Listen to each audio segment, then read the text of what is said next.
Please come in. Welcome, everyone. This is the final day of the Cannabis Sustainability Symposium with over 130 speakers and 45 sessions over the last 4 days. It's been a really remarkable opportunity to hear industry leaders discuss topics on a really holistic perspective of sustainability, social justice, environmental, agricultural, business, bottom line profits. We are in a really unique opportunity, the emergence of an industry that has been so controversial in the legality and so impactful into the world, and the transition into the legal realm is both built with challenges and opportunities to really recreate something that the plant really wants to bring forward. And I think through this last week, we've heard a lot of the challenges, a lot of the solutions, and a lot of the realities as it pertains to that. This panel will be discussing a lot of those realities. The topic of this panel and one of our keynotes is overcoming broken social equity policies to find success in cannabis and beyond. This panel really was put together by Kareem Webb of Fourth Movement, and I'm just going to introduce Kareem and then let him introduce the rest of the panels. Kareem is an entrepreneurial activist and CEO of Fourth Movement, which is a Los Angeles-based firm that vets, trains, facilitates funding, and partners with individuals from underserved communities to own and operate competitive retail businesses. Before founding Fourth Movement, Mr. Webb co-founded PCF Restaurant Management, a franchise of Buffalo Wild Wings. PCS has 4 restaurants in the LA area with 4 additional units in development. Webb is also a venture partner in Slauson & Co., an early-stage venture capital firm investing in the tools, platforms, and people aiding in small business development and democratizing access to business ownership. Appointed by Mayor Eric Garcetti, Webb serves on the Los Angeles World Airport Commission. Additionally, Webb holds various board positions, including Everytable, the Living Through Giving Foundation, #Lunchbag, the Brotherhood Crusade as a corporate advisor, and as an advisor to the Multicultural Food Service and Hospitality Alliance. He is also spokesperson for Bloom, an initiative of CCF, which seeks to create a more positive and productive future for 14 and 18-year-old Black males living in southern Los Angeles who are or have been under the supervision of LA County Prohibition Department. So with no further ado, it's my pleasure. I got the honor of working with Kareem at a conference last year and was just really blown away by how much more you're doing than just talking and implementing methods of social justice, but really empowering people to change their lives through the businesses you work on. So once again, pleasure, and turn it over to you, Kareem. Everyone's going to enjoy this. Thanks. Zach, thank you. I think it's easier to just say entrepreneurial activist. That's that's what it's all about, is trying to find ways through business to make our world a better place. For me, that means more equitable and more fair. I'm really honored to have folks agree to participate with me in this conversation, folks that I've come to respect a lot and have had the chance to work with over the last year. The closest of which would probably be Ms. Dorsey, Phyllis Dorsey, who is our partner. She's a social equity partner of Fourth Movement in Los Angeles. And then there's Ron Holmes, who is my brother, my Morehouse brother, and has worked with us in a partnership capacity in Illinois as we've gone through the process of seeking out and enrolling and vetting and training and helping to apply social equity partners on the ground in Illinois. I think of all the people that I've met and talked to in that space, Ron is probably the most knowledgeable with respect to the policy in terms of what's happening now and what may happen in the future. And certainly one of the most respected people, both from a community perspective as well as a policymaker perspective. And then you have well, let's just call it, a legend in the game. She is a pioneer in the cannabis space, and I think a North Star for people of color who aspire to get a foothold in this industry. I think we owe her a tremendous debt of gratitude. All people in cannabis, really everybody in the country generally, as cannabis is becoming more ubiquitously a part of society across the country. Miss Wanda James, who is the first African-American, first female dispensary owner that I know of in the country, certainly in Colorado, and has not only built her business, but championed for social equity causes in states and jurisdictions around the country that have nothing to do with her own personal self-interest. So she's really lent herself and her experience to all of us and is kind enough to be with us today. So thank you all for being here. And I want to just jump right in if it's okay. So my first question is, from your own perspectives, and I'll start with you, Ron, what does social equity mean to you? Yeah, I mean, it's a question that everyone has a different answer to. For me, it just simply means that we're allowing folks a greater chance that have been disproportionately impacted by laws and policies that they've been discriminated against. So, when we talk about cannabis, I often talk about the VC guy with the corner office having a head start over the corner boy that's been working in a society for, months and years. And that expertise that person has often shut that person out. So not only do we have to allow that person the opportunity to get in the game, but we have to do everything that we can to basically tilt the playing field in their favor to make sure that they can not only run their business in an equitable way, but also rebuild and repair the community that they come from. That's great. Ms. James, Wanda, what is when you think about social equity, what does it mean to you?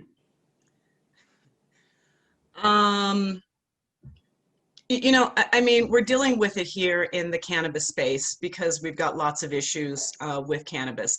And I need to be really clear on this. The reason why it's important to have Black and brown people as owners in this industry, a lot of my white brothers and sisters have asked me like, well, there aren't a whole lot of, Black gas station owners. There aren't a whole lot of Black casino owners, so why should we be, making all of these excuses to be able to bring Black and brown people into this industry? Well, I guess I forgot that part of American history where Black people were targeted because we had more gas than anybody else in our houses. I missed the part in American history where we were targeted because we were running gaming operations in our basements and were cut out of that industry. So when I see the fact that this industry has been built on slave labor, because we have known since, the dawn of time that cannabis was not lethal by any stretch of the imagination. And then we went on to target African Americans, Latinos, hippies, to be able to start America's slave labor after we actually ran out of real slaves. 800,000 people a year were arrested for simple possession in this country before legalization. Today, about 500 to 600,000 people are arrested for simple possession. Those people that are arrested, 85% are Black or brown, usually boys between the ages of 17 and 24. This is America's new slave class. Because we allow these people who have been arrested to now work for Fortune 100, Fortune 500 companies in America's prison systems. Not to pick on California, I love my home state, but once again, we have firefighters on the line right now that are prisoners that were being paid $1 a day. I don't know if California has fixed that yet. And yes, it's a great skill to have. It's a great way to pay yourself back for the deeds that you've done to society, but it is still slave labor. And when we are targeting a class of people to make up that slave labor, America has got some dues, some debts to pay. And when we look at this industry, the fact that we were targeted in the way that we were targeted and made slaves, if we could be on the slave side, if we could be on the prison side, if we can be on the police harassment side in numbers that equal 85%, well then damn it, we can be on the business side. We can be on the creating wealth for our family side. We can be on the making the guys and the women that have made ends meet by selling dime bags on the corners side. So what does social equity mean? It means simply that we are going to give licenses, we are going to give opportunity, and we are going to get funding for Black and brown people that have been harmed by the drug war, period. Black and brown people. That's what social equity means. I love that. Thank you. I mean, it doesn't get no better than that. I should have came to you first, Ron. You screwed it all up. Yeah. never. Yeah. I'm always glad not to go after Wanda. So that's always a good thing. Ms. Dorsey, from your perspective, as you came into this opportunity and first learned of it, what did social equity mean? Well, mine is just one sentence, not all as flowery, but bridging the gap of economic disparities for Black and brown people, plain and simple. Thank you. Thank you for that. My next question, and I'm just going to kind of go in sequence, is, like when you came into it, or we began to recognize that there were going to be set aside licensing programs. Wanda, I know you were somebody that was kind of instrumental. Even in Oakland, folks were reaching out to you. What were your hopes and dreams then? Like, what did you think? Kind of with your opening, you kind of hear or can have clarity about what you think is fair and right and what should happen. But what were you thinking what would happen versus what we've experienced in social equity up to this point? So when we opened in mid 2009, we had no idea that we were the first. You don't go into business for those reasons. And we would have had no idea. Who would have thought that a Black person in Colorado would have been the first legally licensed dispensary? I would have figured that would have came out of, New York, California, Florida, Texas, right?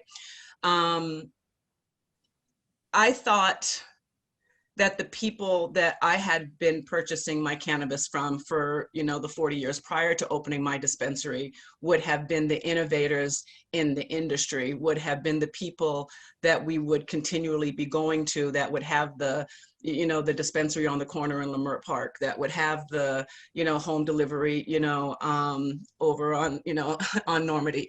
But it's amazing to me that the exact opposite happened. And here's the thing, and I got to tell you, and I don't want to get into a whole race thing here, but I'm really fed up with where America is right now, because when we look back on our history, and I look back on these 10 years, for someone to stand in front of me and tell me that this was not systematic and do the, oh, we didn't know, and we just didn't want to have, criminals in the industry. Oh, and we didn't know. At this point, and excuse my language, but I'm just calling bullshit, right?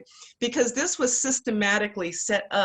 Because here in Colorado, I had to fire my brother, who was a cannabis nonviolent drug felon, who was a slave for 10 years.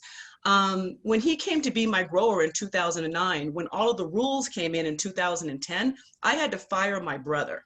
So he's back in the industry again, and he's running my grow. But I mean, my brother was cut out of 10 years of entrepreneurship. Where would my brother's grow facility had been today had he been allowed to participate in 2009 and have his own grow facility? So not to have that first mover advantage means all of us got left out. We're in the industry today, and the reason that you even know who we are and everything else is because my first dispensary cost us about $250,000, somewhere in that ballpark, right? I wouldn't be in this industry right now if I had to come up with $5 million. So first mover advantage was very important. And quite frankly, I'm going back to the same statement, is they owe this to us. So, and we need to get it. So they made mistakes all the way along, and we were systematically cut out of this industry. Thank you. Ms. Dorsey, when you first heard about social equity, based upon what you believe it is, or what you thought you were getting into, or what it was going to be versus what you've experienced at this point, can you describe what you thought it was going to be, the process, the social equity process in LA versus what your experience has been? Well, I thought the process was going to be, if I may say, more organized and forthcoming. I definitely didn't think it was going to take as long as it is taking. And as a result of that, a lot of our, dreams and hopes, ideas that we want to share with the community in opening our location in the West Hollywood and Hollywood area is being delayed. I had no idea that we would have, all of the lawsuits and, all those other things that are going on. So I thought the process would be lengthy, which groundbreaking opportunities can be lengthy, but I had no idea that it would take as long as it is currently taking. Got it. Ron, how would you, answer that question? What you thought, I mean, obviously you were at the table in Illinois in the sausage making kind of policy process, advocating for what you thought was right. And then based upon what you thought was going to happen versus where it is, how would you frame that for the audience? Yeah, I mean, the reality is, Illinois, a lot like Wanda talked about earlier, made a conscientious decision not to allow people with arrest or convictions in the medical program that we had here. So, that program got launched 5 years ago, which means that there are several Illinois-born MSOs as a result that have, head starts on, quite frankly, folks that could have been just as competitive. So we knew going in that there was a recognition that one, from a product point of view, Illinois had a lot of things right, but we also knew that we had no majority minority owned companies in this state.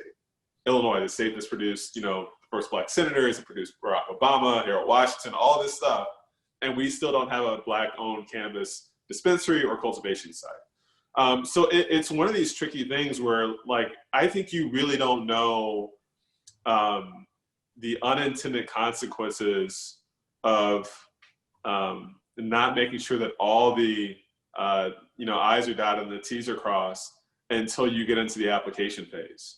I mean, like the Illinois application in comparison with other states was the hardest in the country, which meant that the very folks that it was intended to help didn't have opportunities to raise the cash or get the expertise, which inherently led to a flawed process that every step of the way seemed to just snowball, right? Like we saw a lack of intentionality around making sure that agencies implemented policies that met the spirit of the law.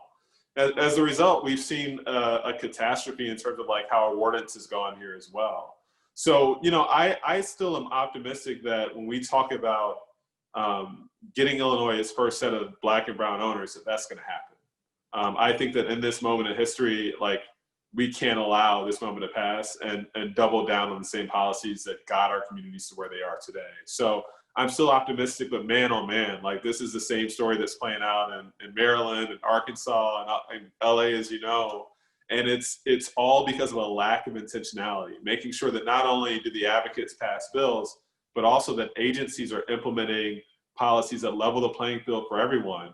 And quite frankly, make this as simple as it really is, right? Like I lobby for the industry, right? But I also recognize that a dispensary itself is the lowest hanging piece of fruit in retail today, right? We're talking about prepackaged goods. Like certainly we can give people that have been on corners selling product access to dispensaries. And it's a real shame that we've had such trouble getting that done.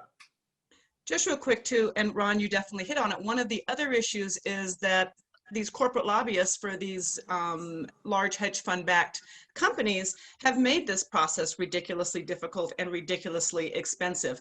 Understand the legislators know very little, so it is always the lobbyists that are setting up these rules. The fact that it can cost you $25,000 to $250,000 to have somebody write an application for you, that's just to write it, not find you money, not help you build, not put your team together, just write the application.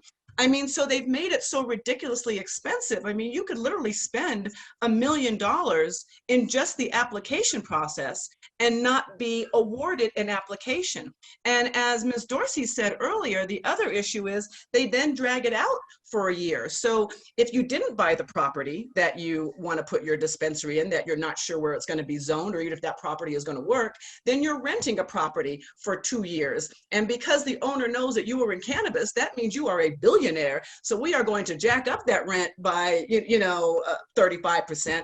So, the amount of money just to even get in the line to get to the point of even being looked at to have a potential license is significant. And please know, once again, and I don't want to sound like I'm old and cynical, but I'm old and cynical, this has been set up this way because it's just not that hard if you look at it from just a business standpoint. Yeah. That's amazing. And I apologize for my reception. New place, new Wi-Fi, not powerful enough quite yet. What needs to happen right now? I think Ron, specifically in Illinois, you've got some information that I think would be valuable that, hopefully most of which or some of which you'd be open to share. I know I have a perspective in LA. And Wanda, there's some policy that's happening right now in Colorado. You're engaged in Illinois as well. You got a lot of information about DC. And then from a national platform perspective, I think we're all engaged in this national conversation around social equity, especially right now with, the potential for change in Washington, D.C. and what that might mean. We heard the vice presidential nominee from the great state of California, Kamala Harris, allude to decriminalization. Right now, cannabis is front and center as it relates to Black and brown people for certain. And so even a federal social equity position is on the table here, hopefully in the next, 6 months or so. We talk about what needs to happen? What is there a groundswell at all in Illinois, in Colorado, and on a national platform? I think the reality is that there's just simply fundamental things that everyone needs in cannabis, right? And one of that is banking, right? Like the reality is that as long as this is a capital intensive game, that folks can't just, look in, underneath their mattress and find the savings that it costs to put together an application. Black and brown people are going to consistently find themselves behind. But we also have to be very intentional. Look, the reality is that this is one of the few industries that, as you talk to people, regardless of their political spectrum or their life experience, they get the notion that Black and brown people were locked up in a disproportionate amount, right? So like, while we try to diversify other industries, this is a new one. It is easier to do this now than to wind up trying to come back to this in 20 or 30 years like alcohol, and this ship has sailed. So no, it's important that we're intentional about, as far as I'm concerned, like set-asides has to be on the menu, and I don't know how that gets done with the courts, but we have to put ourselves in a position where we're allowing people to repair the communities that they're from.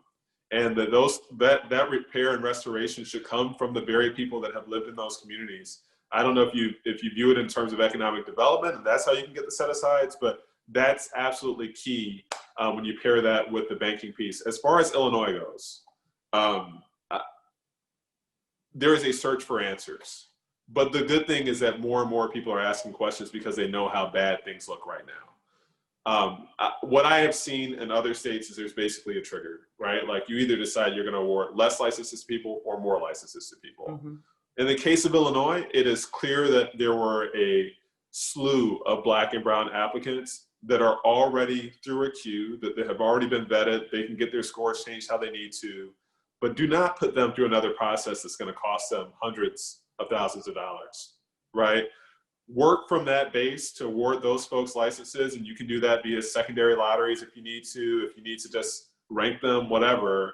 But I think that that's the clear path towards making sure that as many people get in the game on the ground floor as possible, and that you're not awarding, the first time out 10, 5 licenses to, individuals that are supposed to be social equity applicants who will not have the money to stand up for businesses?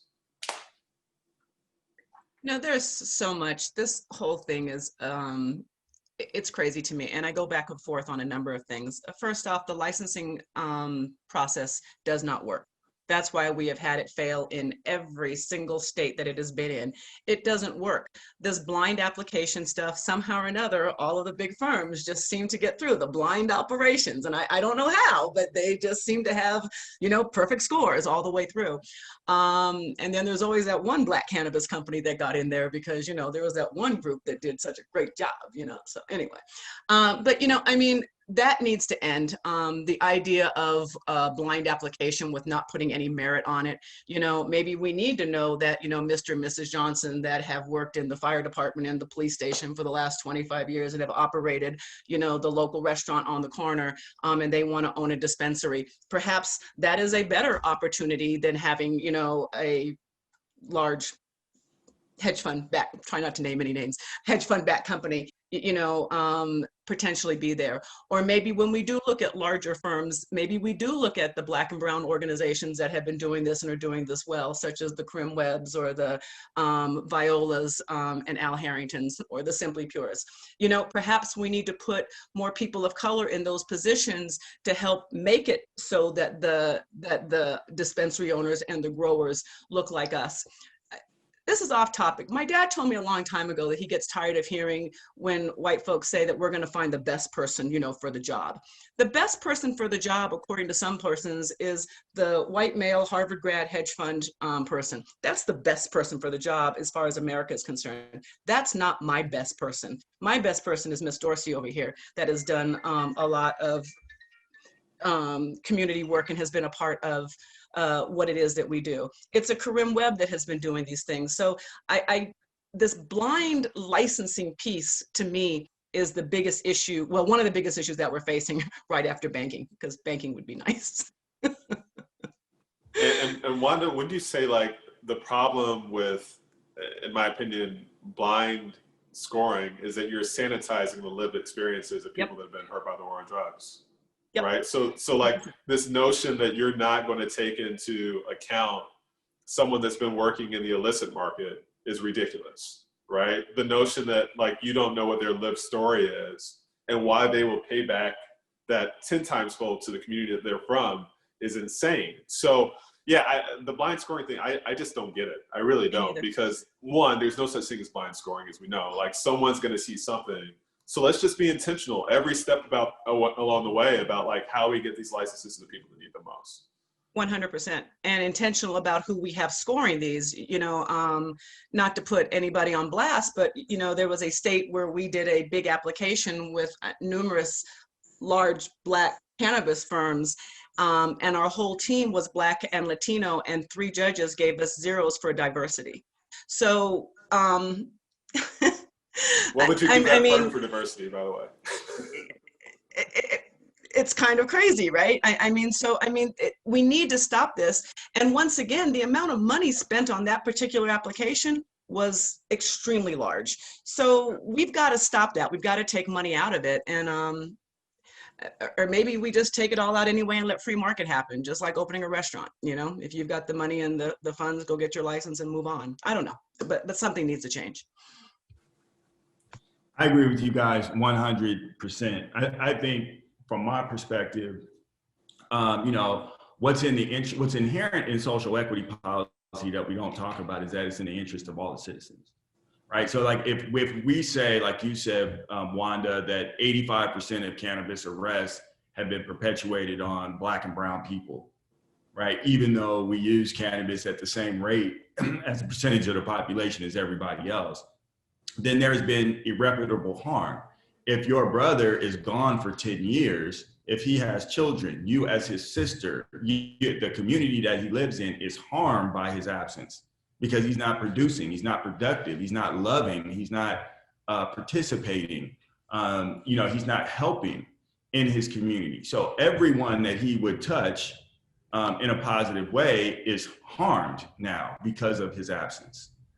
And so by restoring him, what you do is you make that entire community, first of all, his nuclear community, his children, his spouse, you know, his block healthier, right? Because you got that productive human being now that is engaged and participating.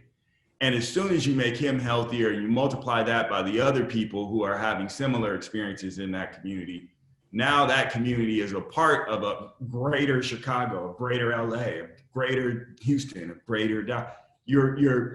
You are actually benefiting and making that entire region, state, nation healthier and better, let alone the economic viability of that person increases, you know, the available revenue to businesses in and around that community as well, right? So what we're saying is that we disproportionately harmed people. We know who the people are who were disproportionately harmed and know what the circumstances are. And we're saying, in fairness, we ought to disproportionately benefit people. So now that we get to the policy is, okay, how do we disproportionately benefit that community? We got to know, all right, who's the character of the individual and what is the likelihood of them being able to execute against this opportunity in a way that will produce the result that we want, for them to get better health outcomes, educational attainment for themselves, their children, their family, and build intergenerational wealth that makes us all healthier as a country, right? And so either that person has the wherewithal within themselves, or who are the Wanda James, who are the Ron Holmes, who are the Al Harringtons, who are the Kareem Webbs, who are the others who have a proven and demonstrated their cultural competency and commitment to people, and what does their program look like? What is the infrastructure? And then let's legislate in ways that help us make sure that these licenses don't end up becoming distressed and going somewhere that we didn't intend for them to go. And let's also take the onus off of the state. Let's take the onus in terms of, to your point, this blind, you know, application review process that doesn't take into consideration any sort of meritorious process and people demonstrating the behavior that's consistent with long-term success, right? Because exactly where you started, Wanda, when you talked about, you know, it's the person that went to Harvard and then, did, 5 years at Goldman Sachs. Well, you know what you're getting, because you know what Goldman Sachs, training process is, you know what the weeding out process was and what the behaviors were to get into Harvard, or who your parents had to be to get you into Harvard. So when you acquire that person as talent in your business, you're acquiring all of what you presume to have been true in order to do that. But they have demonstrated their ability to get through all of that. So, in this licensing process, we need meritorious processes that help to ensure all of the citizens of the jurisdiction that is giving out those licenses that, yeah, this is in all of our interests because this person has demonstrated their ability to take this license and do the most with it to repair the damage, which is why we're doing this in the first place. And let me just say this as well, too, for our lobbyists, that we need to get our lobbyists in there working, too, because I just want to throw out, how does Colorado affect you in Los Angeles or you in Illinois, or what's going to happen in the New York market? Let me tell you how. Because we have people here that own 80 dispensaries. We have people here that own 120 dispensaries and 3 MIPS and 3 of the largest outdoor grows, plus, 100,000 square feet of indoor grow here in Colorado. Colorado right now legally does somewhere in the neighborhood of about $2 billion a year. Might get a little bit over that this year because of COVID. That money is not being spent in Colorado anywhere. We're a mature market. That money right now, imagine how much money, Kareem, would you have if you had 80 dispensaries? And you got a cash business and you got nowhere to invest it except for in other states and other places. So understand what's happening here in Colorado right now. These are the big companies that are now influencing you in Illinois, you in LA, Oakland, New York when that comes down, when Florida goes down. And understand too that all those lobbyists are already in New York and LA and Florida and Houston. They're already there. I know that they're there. I had lunch with them. I'm like, oh, we were in Houston last week. Here's what we're trying to do for Texas. I'm like, you're what? I mean, so this is, we're already behind on this piece here. So we need to, we need to get Ms. Dorsey's license, and we need to get moving a lot faster here because we need to build up this army. And also too, Ms. Dorsey, when you get up and running, we all need to learn to work together. And I'm not going to put anything on us, right now, because we got a big battle to get up front, right? But let me say this to you. There is not one Black person in this industry right now that got it going on. And yes, we can name whoever, we can name Simply Pure. I'm proud of my little company. I'm proud of what Karim has done. I'm proud of what Al has done and all these folks, right? But we're not as big as what a MedMen was.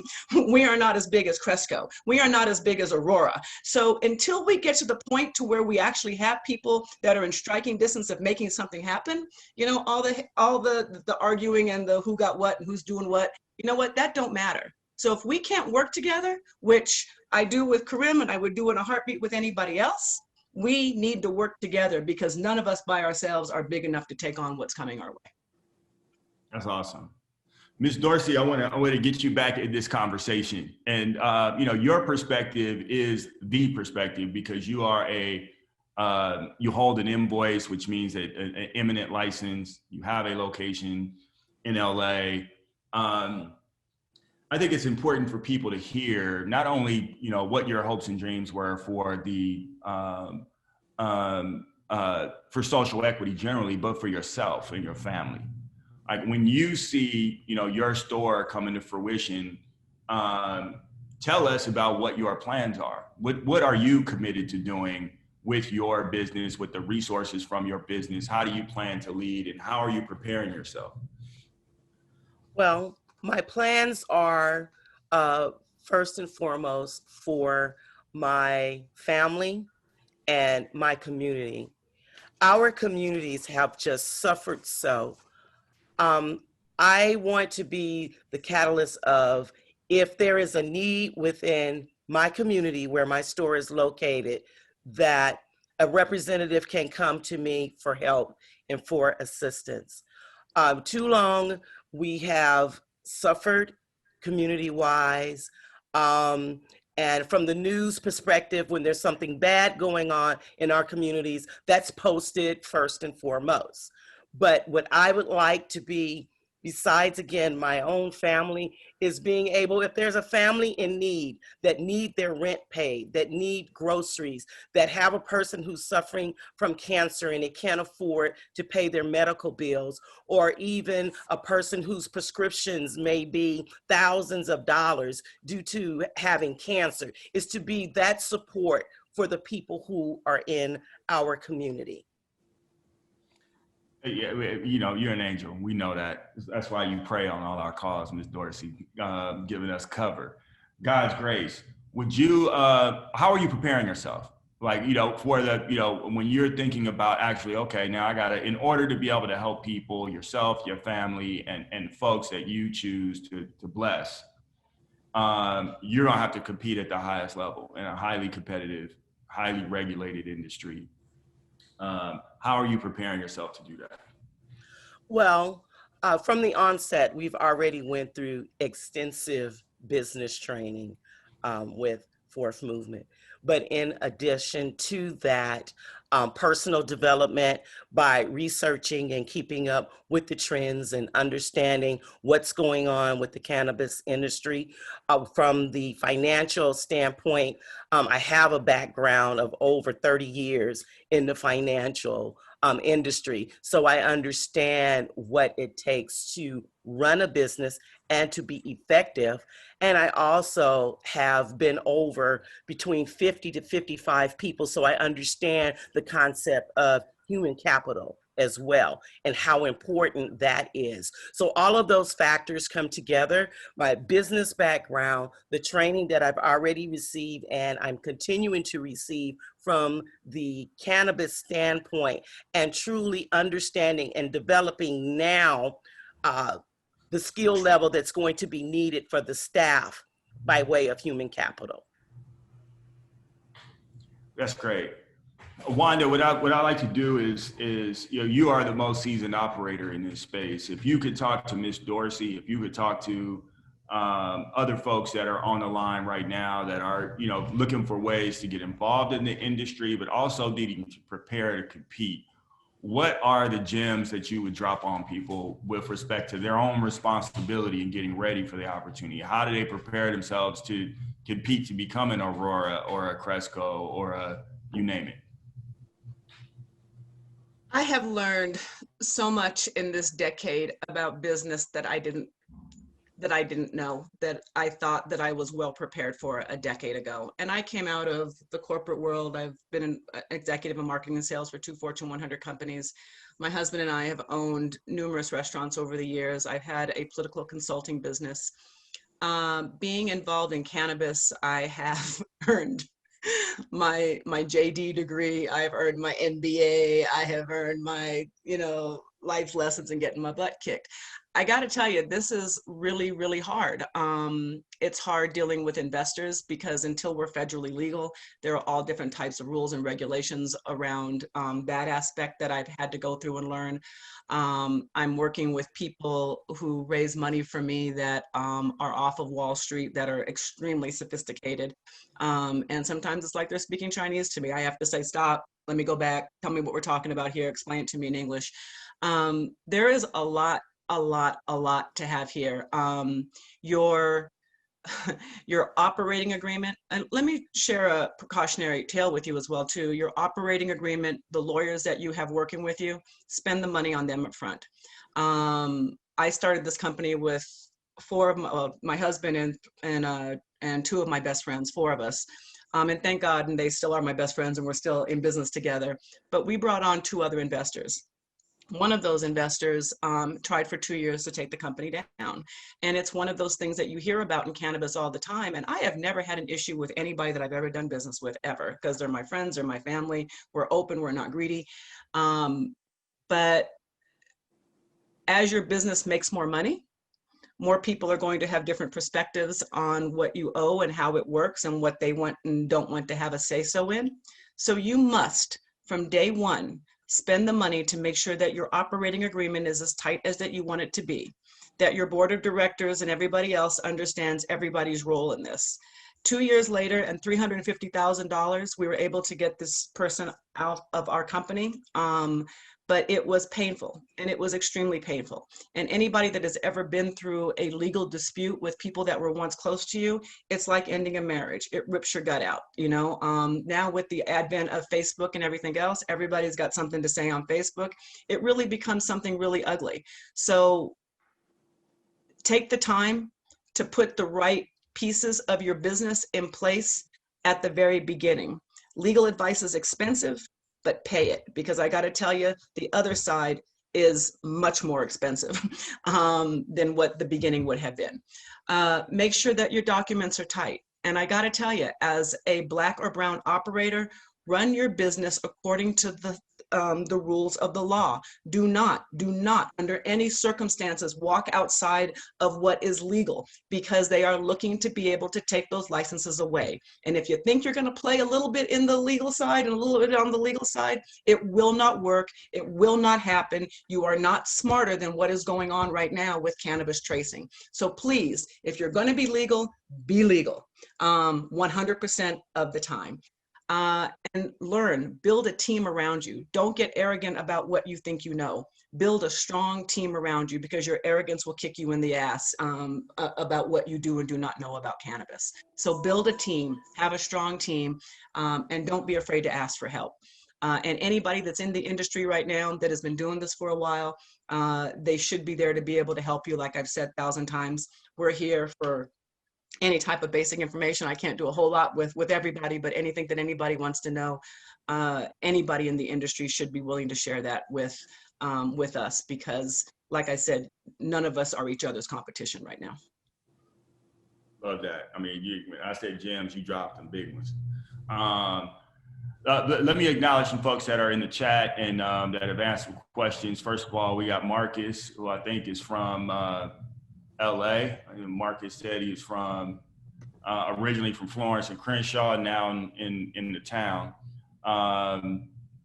He said, what would any of you like to see the private sector in cannabis do to promote social equity? What do you think the business case is for doing so? That's a really good question. So we're in terms of competitive capital, there's got to be a business case for, why to have the capital available to invest in these licensees, right? And we're going to do business, but what's the business case? What's the private sector case for promoting social equity in the kind of more prominent folk part of the industry? Ron, why don't you jump in there? Yeah, so we know that diverse companies, I mean, there's every study by any consulting firm will tell you that diverse companies perform better, right? The second thing that we know is that, if we wind up federally legalizing cannabis, we're basically going to be looking at a commodity on the manufacturing side. So how you create value from a marketing perspective will be no different from any other brand. And if you look at, what Nike or McDonald's or Buffalo Wild Wings or any of these companies that are doing around social responsibility, it's intended to capture an audience, right? So for me, the business case is simple. Like, you're going to have to show at some point that you have competency with the products that you're manufacturing, with the audience that you want to sell them to, and that you've got a track record of actually making those products the right way, right? We also know that people are more conscious than ever about the products that they're buying. So for the MSOs, I say that, the long-term policy case is that you're going to have a commodity on your hands, and how do you differentiate yourself in a world that, like, distribution is going to be, beneficial to larger players. And if I could add, are you all using data? And if you're not using data right now, all the big boys are. Data. And there's lots of companies out there that can bring you data as to trends and where people are headed and what's important, And to piggyback on what Ron said, think about the companies right now that we are impressed with, right? Nike went up, $1 billion after standing up for CAP. Ben & Jerry's has been, defunding the police ice cream flavors. Bomba socks, buy one, get some socks to a homeless person, Bob's for dogs. People want to know, and the new generation coming up, and they're getting ready to hit 21, Generation Z, they want to see that they're investing their money in companies that matter, and not just companies whose basis is their bottom line and how many billions they made last quarter, but what did you do with those billions?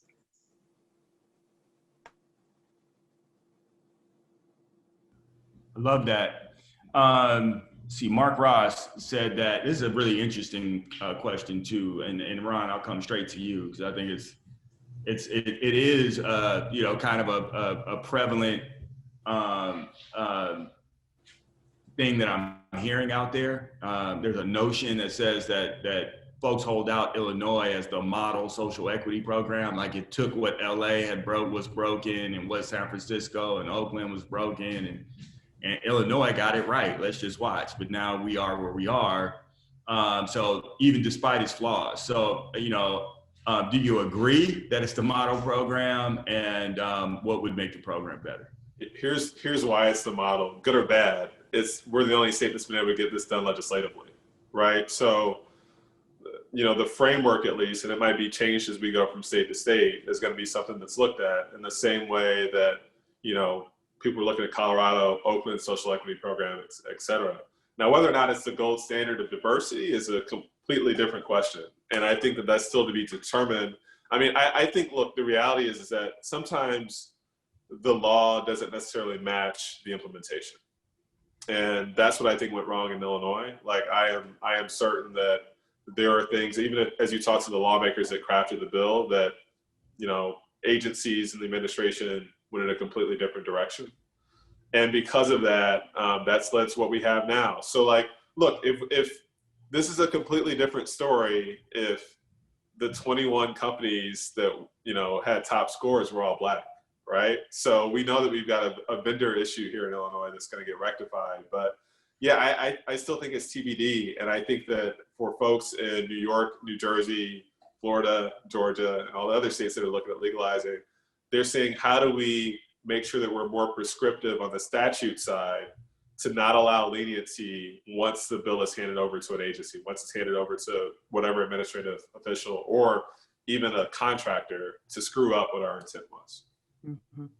Yeah, I think that's helpful. And I'll also just return to the part of the conversation where I think the three of us were aligned on the fact that the blind scoring application judging and application process is not in our interest. It's broken, and it's not in the interest of social equity. So, I'm going to share the $1 billion idea here, and I want in if anybody does it. God dang it!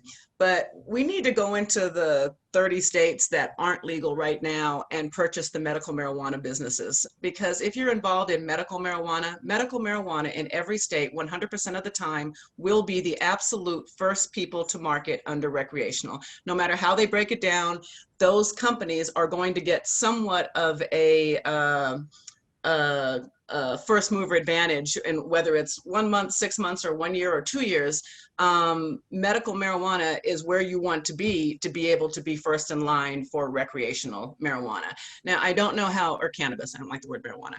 I don't know how that's going to work should we become federally legal, but by the same token, right now, the play really should be to be able to start to purchase medicinal marijuana cannabis stores in non-legal states right now, because then at least you're first in line.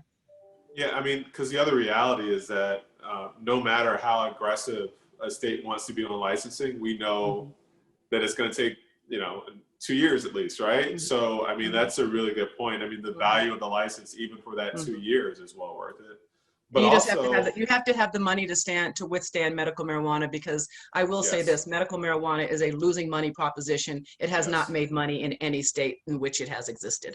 So as long as your pro forma and your program allows you to, and it still may be cheaper than applying for a license and waiting 2 years to get it. So that might be the better but also way. the ancillary businesses in those other states too, right? So that when states are crafting social equity, now all of a sudden you can say, well, we also want to make sure there's social equity on testing labs. And we want to make sure there's social equity on all these other things, right, that we don't really talk about, right? Like we always talk about the growth side or the dispensary side, but it's the ancillary businesses that often have a better ROI. Like we have to be thinking about the ethos in its entirety and trying to get that expertise even, right? So you're making mistakes in medical so that when adult use comes, you're ready to go. It's funny, two business things that my husband and I laugh about all the time. Had we looked at this 10 years ago, I would have wanted to open up Way to Grow, which is the grow stores that supply all the growers. and quite frankly, even back in the day, testing labs, I was like, why are all these people doing these testing labs? But we have to test every strain, every batch for, microbials, mold and mildew, for heavy metals, for da da da da da da da da da da. And legal.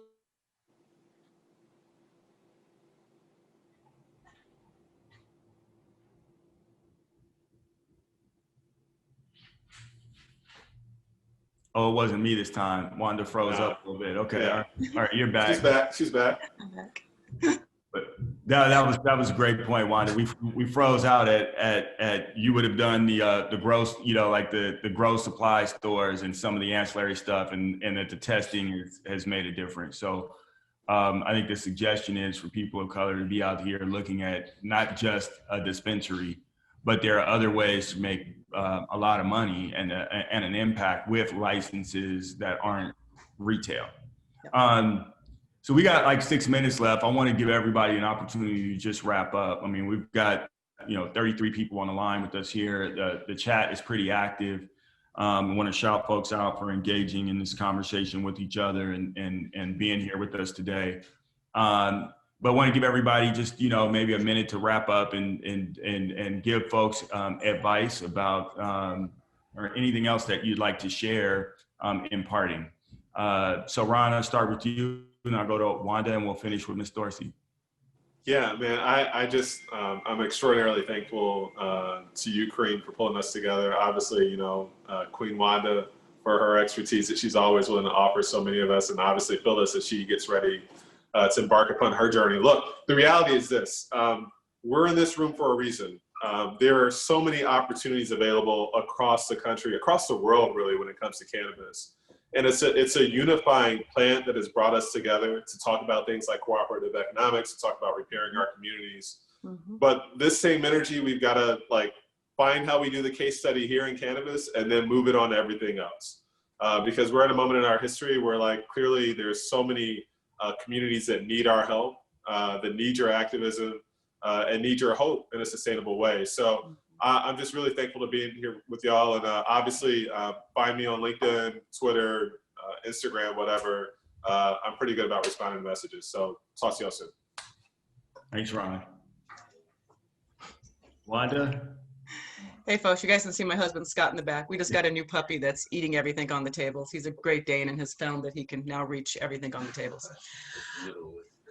You know, right on, Ron. I mean, there is a change in what we're looking at now. And let me just throw out this little piece as well. Since April, April, our numbers completely tanked because of COVID hit in on March 31st. May, June, July, and August have been record-setting months for us, beyond record-setting. I mean, ridiculously record-setting. And we have been asking, we always do when people come in, because we track people, we're very customer service friendly, like, why did you find us? Why are you here? Most of the white folks coming in right now are looking for Black-owned businesses. There is a movement in America right now where I want to believe in the betterment of, yes, there's a bad thing happening, but there is also a lot of other people that are looking to support.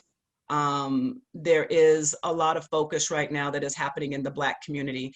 42% of our small businesses have closed, not in cannabis, just in the Black community, period.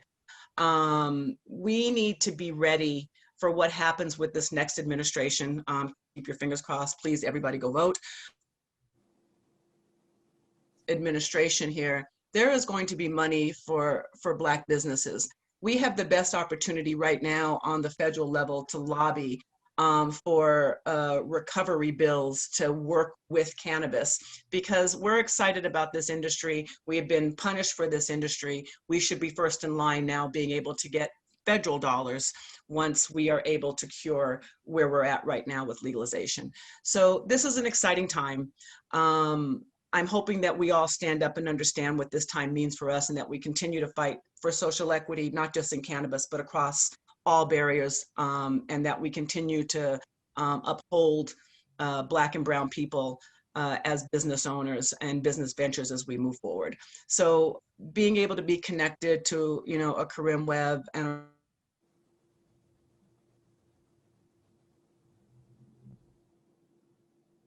I think for sure Rhonda was going to say Ron Holmes and Ms. Dorsey for the second time in a couple of weeks. It's the feds, man. Yeah, it's all good. But we got you, Wanda. Thank you so much. Ms. Dorsey?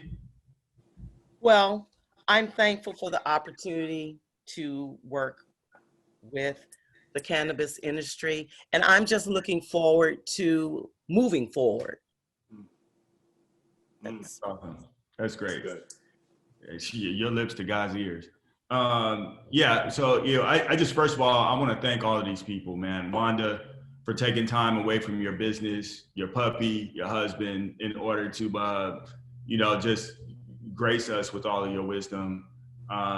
Thank you. You know, recently for certain, you know, you've said that when we call that you would answer the call, and you've been doing that consistently. I commit to you that the same is true for us. So thank you. And Ron, you know, from the day that we've met, you know, which is now about a year and a half ago or so, you've been just the same brother, and always, you know, operating in integrity and in the interest of people beyond yourself, and doing so in an outstanding way. So thank you for showing up and being available today. I'm grateful. And for everybody that's joined us, and for the platform, just want to thank everybody for, you know, giving us this opportunity to share a few thoughts, and want to encourage everybody to get in where you fit in, you know, and, you know, just keep the faith. I think I'm turning it back over to Zach. All right, Kareem. Wow, Phyllis, Ron, Wanda, Kareem, thank you all so much for the insight and sharing your experiences and hopes and knowledge and goals for how we can really help evolve this industry to be one that is a lot more just and a lot more equal and profitable across the board. As always, really appreciate your participation, Kareem, and for helping pull this together. So much thanks to you guys and girls.